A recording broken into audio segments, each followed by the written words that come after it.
Hindi ito nonsense religious program. At napapakinggan ka sa buong mundo. At saka yung sinasabi mo, kapatid, na magkaroon ako ng galang, unang-una, ikaw ang lumalapastangan sa akin eh.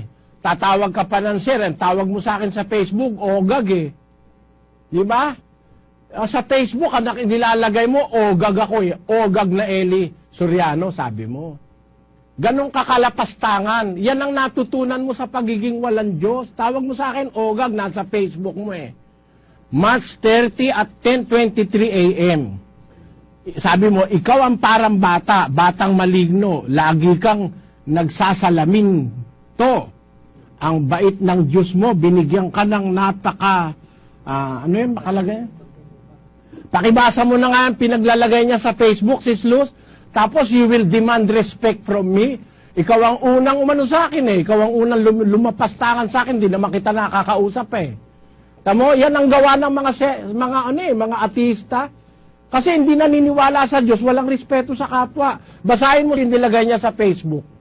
Po ang nakalagay po dito sa Facebook po niya, posted on Facebook, Jerome Almodovar, March 30 at 10:23 a.m. Ikaw ang parang bata, batang maligno. Lagi ka ba nagsasalamin, tol? Ang bait ng Diyos mo, binigyan ka ng nakakadiring pagmumukha na ultimo nanay mo, malamang hirap na hirap sabihin na pogi ka eh. Uto-uto ka na, bobo ka pa, ignorante, at sama mo pang lalaki. Puro kasatsat, hindi mo naman kaya makipagkita. Yaan mo, pag lumuwas ako, hahantingin kita. Pero huwag ka mag-alala, kakausapin lang naman kita.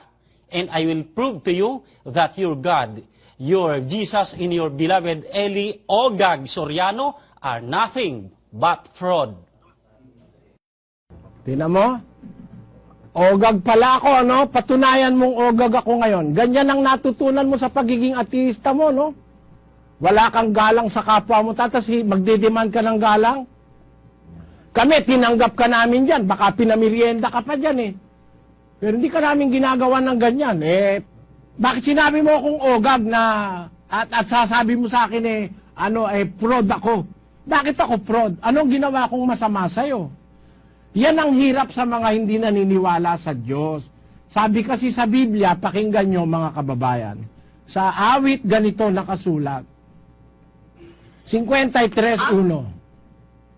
Ang mangmang ay nagsabi sa puso niya, walang Diyos. Nangapahamak sila at nagsigawa ng kasuklam-suklam na kasamaan.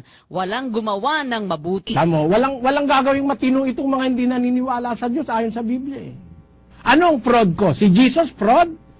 Baka hindi mo kaya patunayan fraud si Jesus. Yan ang pagsasalita out of ignorance. Pumunta ka sa historya ng Rome, pinapatunayan ng Rome na Jesus is real, hindi fraud. Basahin natin. Inaamin ng Roman Empire na pinapatay nila si Jesus eh. Sasabihin mo ngayong fraud? Basahin natin. Ayan, sa Roman History Annals, 1544.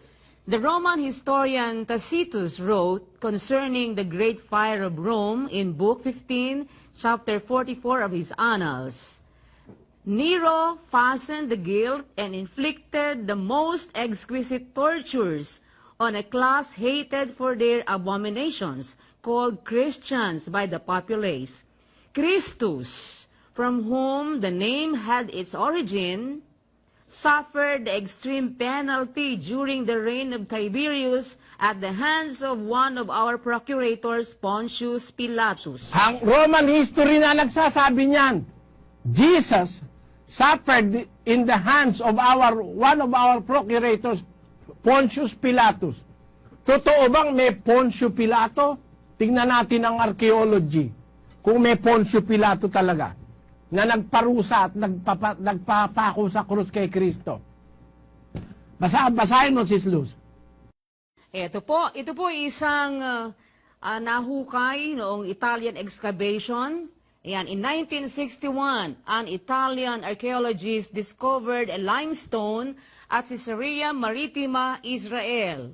On the face is a monumental inscription written in Latin, which is part of a larger dedication to Tiberius Caesar, which clearly says that it was from Pontius Pilate, prefect of Judea.